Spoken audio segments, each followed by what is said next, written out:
I operate the night fountain at Eden Park, never look into the water after midnight. They never explained why the job paid so well. All I was told was that I'd be working the graveyard shift at Eden Park, overseeing the wishing coil fountain. No physical labor, no cleaning, no maintenance. Just watch the fountain. Observe. That's the word they used, observe. The fountain itself is gorgeous, admittedly. Twisted wrought iron vines curl around marble benches. Dozens of dragonfly sculptures perch on the edges like they're frozen mid-flight. During the day, it plays music and dances with light. Kids toss coins into it. Couples take selfies beside it. But at night, everything changes. And now I know why they couldn't keep anyone in the role longer than a few months. You think the silence would be peaceful, but it's a silence that breathes with you. Watches you. Waits. The first 2 nights, I thought I'd landed a dream job. I sat in the observation booth, drank my coffee, and watched water glint under moonlight. Occasionally, I saw shadows moving through the park, but I chalked it up to deer, raccoons, or teenagers sneaking a smoke. On the 3rd night, I noticed something strange. The fountain wasn't cycling through its usual patterns. Instead of random bursts or musical sprays, the water spiraled toward the center, tighter and tighter, forming a whirlpool that didn't seem to obey physics. The mist was thicker, too, cold and clinging, smelling faintly of rusted metal. That was the first time I saw her. A woman in a white dress, soaked through, hair plastered to her face. She stood silently at the water's edge, her gaze locked on the vortex. I stepped out with my flashlight, called out to her. But by the time the beam reached her, she was gone. Just mist and ripples where she'd stood. I should have quit then. But the next morning, there was a new envelope in my locker. No return address. Inside was a typed note that read, "You've seen it. Now you're part of it. If you quit, it follows you home." That's when the rules showed up. A card, old and water-stained, titled, "Rules for Operating the Wishing Coil, Revised 1983. There were 7 rules printed in fading type. I remember each one clearly now. Rule 1. Never arrive before 11:55 p.m. The fountain resets at midnight. Arriving early confuses it. Rule 2. At midnight, count the rings in the water. If there are more than 3, someone died there that day. Leave and call the backup operator. Rule 3. Do not make a wish. Even jokingly. The fountain hears you. Rule 4. If a woman in a soaked dress appears, do not speak to her. Do not offer help. Do not acknowledge her. Rule 5. At 2 a.m., the music will stop. If whispering replaces it, face the nearest tree and close your eyes until the music resumes. Rule 6. Never look into the water after 3:03 a.m. No matter what calls your name, do not respond. Rule 7 was in red ink. If you break any of these rules, the fountain will break something in you in return. I memorized those rules. I clutched them like a rosary. For the next week, I followed them religiously. But it wasn't enough. The fountain knew I was scared, and it liked that. On my 8th night, I slipped up. I arrived 5 minutes early, 11:50 p.m. The air was thick and wrong. The birds weren't chirping. The frogs weren't croaking. Even the wind had stopped. I saw a figure kneeling by the path. A man this time, shirtless, bleeding from the palms, his fingernails broken as though he'd clawed his way out of something. I thought he needed help, until he looked up. His eyes were gone.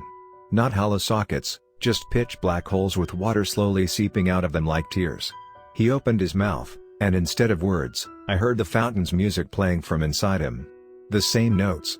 Twisting and echoing, like it was rehearsing through him. I ran. The gate wouldn't open. The trees pressed in. My phone died even though it had 80% battery. I curled behind the observation booth and waited. When the sun rose, everything reset. The gate swung open like nothing had happened. But now, the air always smells faintly of pond water and burnt sugar, no matter where I go. Sometimes I hear splashing when I close my eyes. Sometimes I wake up wet. There was one more update after that night. A new rule, Rule 8. I didn't find it in a note. It just appeared one night, engraved on the fountain's edge in clean, fresh letters. If it learns your name, it will start whispering it into other people's dreams. Since then, my mother's been calling me at odd hours, sobbing that I keep showing up outside her window, soaking wet, asking to come inside. I haven't lived with her in years. I don't know how much longer I can do this. The backup operator hasn't responded in over 2 weeks. I think the fountain got him. Maybe I'm next. Maybe I'm already part of it. But if you're reading this, if you ever see a job posting for night fountain operator at Eden Park, don't apply. If you see a woman in white by the water, don't blink. If you hear music playing at 3:03 a.m., don't listen. And for the love of whatever God still watches this place, don't wish for anything. Not even to wake up. I made that mistake on the 30th night. It had been a quiet shift, too quiet, the kind of calm that makes your skin itch like the air is holding its breath. I followed every rule, every step. I didn't look at the water after 3:03. I kept my headphones on. I didn't speak to the woman, though she was closer this time, her hand outstretched, fingers dripping with something darker than water. But at 3:41 a.m., I felt it, the pull. Not physical, not even emotional. It was something beneath that. Like my soul had a hook in it, being reeled gently, relentlessly, toward the coil. The fountain wasn't content to be observed anymore. It wanted recognition. And that night, without thinking, with exhaustion leaking into madness, I whispered under my breath, I just want this to be over. I didn't even realize what I'd done until I heard a splash behind me. It wasn't a big splash, not someone falling in. More like someone climbing out. I turned around, and my flashlight flickered. The air smelled different. Not wet like rain or mist, but sterile, like hospital corridors and embalming fluid. There, crouched at the edge of the fountain, was me. Same clothes, same watch, same tired eyes, but his mouth was too wide, and his fingers kept twitching as though he was practicing how to use them. He stood slowly, unsteadily, like a puppet trying to recall how legs work. He didn't speak, just tilted his head and grinned. That grin has haunted every moment since. Lips stretched tight, eyes full of glassy hunger. And then he started walking toward my booth. I slammed the door shut and locked it. The other me didn't rush, he just pressed his face against the glass and tapped once. Then twice. Then again. Over and over in a rhythm that matched the fountain's spiral. Tap. Tap. Tap. A perfect loop. I shut off the lights. Hid beneath the console. I don't know how long he stayed, but I saw his shadow even when I closed my eyes. Heard the tapping inside my skull like it was echoing through bone. By the time the first morning light cut through the trees, he was gone. But so was my reflection. I mean that literally. I haven't seen myself in a mirror since. Windows, puddles, glass, all blank. As if the version of me in the fountain had taken something permanent. That's when the nights began bleeding into the days. At first, it was just small things. A child pointed at me in a grocery store and said, "That man's all water." My cat refuses to be in the same room with me. My phone's voice assistant repeats phrases I haven't said, things like "let me back in," and "the depth is sweet, come see." I started recording my shifts, desperate to prove it wasn't just some kind of breakdown. But every file is corrupted. No matter the device, the audio always ends at 3:03 a.m., then resumes with distorted sobbing and splashing that doesn't match anything I remember hearing. Last week, I woke up in the observation booth. I don't remember falling asleep, or even going there. It was daylight, people were walking their dogs and laughing. But no one looked at me. I mean that literally. They walked past like I didn't exist. I stood in the middle of the walkway, shouting, waving, nothing.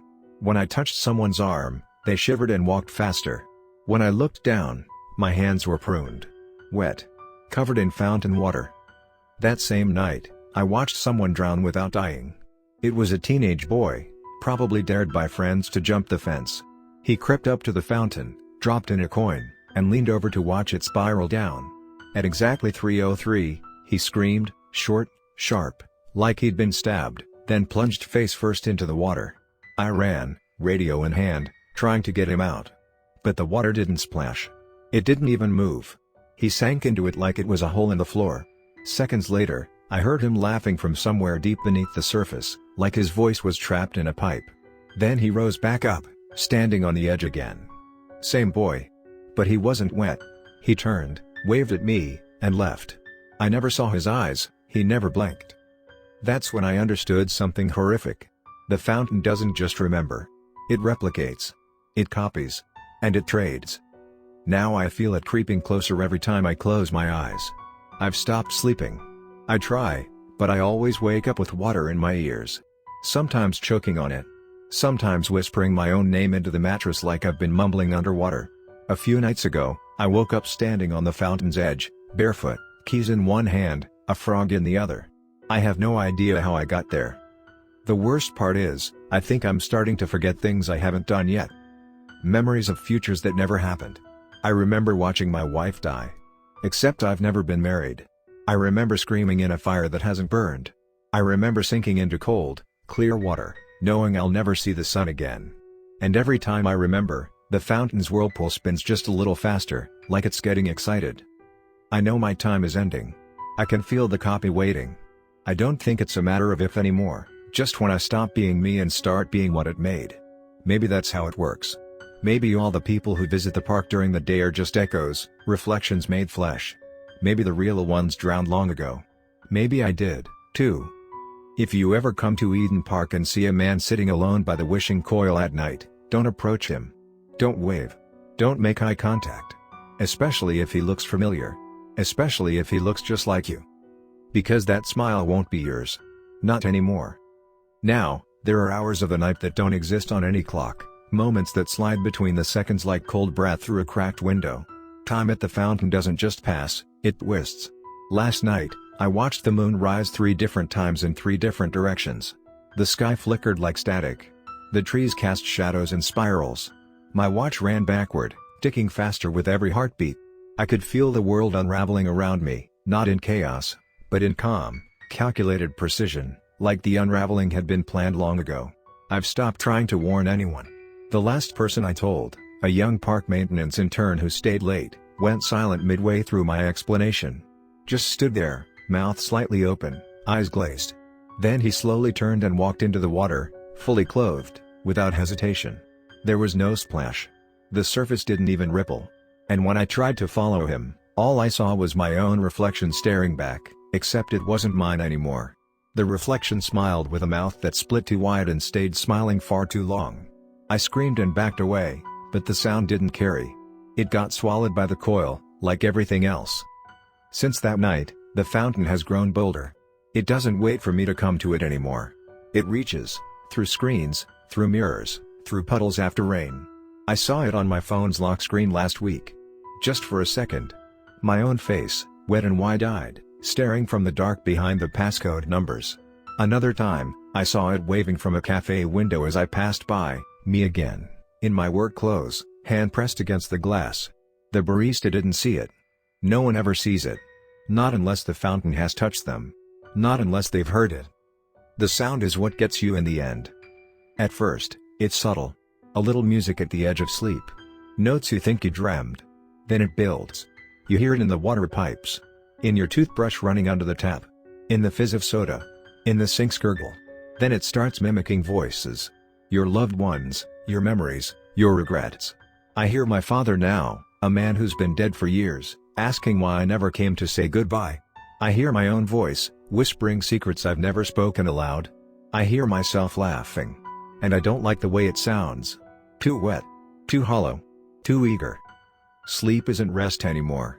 It's rehearsal. Practice for drowning. Every time I close my eyes, I feel water fill my lungs. Not all at once, no, drop by drop. I feel it slide down my throat like a cold string, pulling where breath should be. I wake up coughing and gasping, the sheets soaked, not in sweat, but something thicker. It smells like algae and iron. I've stopped going to the hospital. They don't understand. They can't hear it. One doctor asked if I'd been swimming recently. I asked him if he could see my reflection. He paused, tilted his head, said I should rest. That's when I noticed the water bottle in his hand, spiraling, ever so slightly, like the coil. I think it's spreading. That's the worst part. The realization that this thing might not be stuck to the fountain anymore. That it only needed a few willing minds, a few cracks in the veil. I think I'm one of them now. A carrier. A mirror that walks. And I think the thing that climbed out of the fountain the night I made that stupid wish, it didn't replace me. It freed me. Or unanchored me, maybe. I'm untethered. There are days I wake up in places I don't remember walking to, bridges, rooftops, train tracks. Always with wet footprints behind me and my clothes clinging to my skin. I'm forgetting what solid ground feels like. Sometimes, I talk to my reflection. Not because I want to, but because it won't stop mouthing things at me. It tries to sync with me, like it's learning. I mouth help me, and it mouths, no, follow me. When I cover the mirror, I hear tapping, like fingernails from the other side of the glass. One night, I broke every mirror in my house. Smashed them to pieces with a hammer. But the next morning, they were back. Perfect. Clean. No cracks. No dust. Just me. And me. And me. I think it's nearly done with me. I feel it circling, waiting for that final collapse. Maybe it wants to wear me like skin. Maybe it already is. I've forgotten my own middle name. My fingerprints don't register on any device. My face doesn't unlock my phone. The people in my apartment complex flinch when they see me and say, "You've already been by." But I haven't. I swear I haven't. I think something that looks like me has started checking in early. Tonight will be my last shift. Not because I've made peace, but because I think it's time. The fountain calls louder now, even during the day. The park is cordoned off for maintenance, but I saw a group of kids inside the tape, giggling as they peered over the edge. I didn't stop them. I couldn't. It's not my job anymore. I'm not the observer. I'm the invitation. So this is my final record, written here, where it might survive longer than I do. If you ever feel a chill when standing near still water. If you ever hear faint music in your shower. If your reflection ever moves slower than you do. Turn away. Do not acknowledge it. Do not ask questions. Do not get curious. And whatever you do, don't wish. Not for love. Not for peace. Not for sleep. Because wishes don't disappear at Eden Park. They drown. And the fountain always keeps what it's given.